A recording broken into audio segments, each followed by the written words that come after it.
Rohingya बांगलादेशींचे दाखले बनवण्याचे cut कारस्थान, बनावट टीसीचा वापर करून बनवतात जन्म दाखला। रियाज बेग अब्दुल सलीम यांचा डाव फसला, पोलिसात आरोपींवर गुन्हा नोंद। सर्वत्र याच पद्धतीचा अवलंब करत असल्याचा संशय बळावला।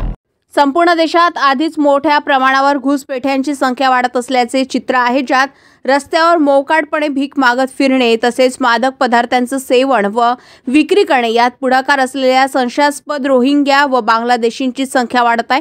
मात्र यात त्यांचे दस्तऐवज बनवून असल्यानं संशय कितीही असला तरी अपुऱ्या पुराव्याअंती सुटून जातात। मात्र यातच यवतमाळ येथील दारव्हा येथून जन्म प्रमाणपत्र बनवण्यासाठी बनावटी टीसी वापरण्याचा डाव दारव्हा येथील रहिवासी रियाज बेग रज्जाक बेग वयवर्ष 67 व कारंजा येथील रहिवासी अब्दुल सलीम मोहम्मद तयाब वयवर्ष 56 यांचा फसलेला आहे, ज्यात दोन्ही आरोपींनी 8 ऑक्टोबर रोजी अर्ज केला असता आवश्यक असणाऱ्या कागदपत्रांची तपासणी करता टीसी बनावट असल्याचं निर्देशनास आल्यानं 10 ऑक्टोबर रोजी नायब तहसीलदार यांनी पोलिसांना तक्रार देत आरोपींवर 631/25 कलम 229(2), 236, 37, 318(4), 336(2), 340(2), 35 BNS प्रमाणे गुन्हा नोंद केला असून पुढील तपास दारव्हा पोलीस करीत आहे। सदर झालेल्या घटनेनं संपूर्ण देशामध्ये याच पद्धतीचा अवलंब करून तर घुसपेट्यांची कागदपत्रे बनवत नाही ना।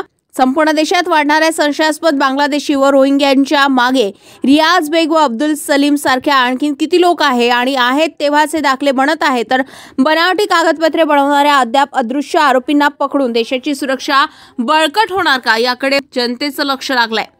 जनसंग्राम न्यूज दारव्हा।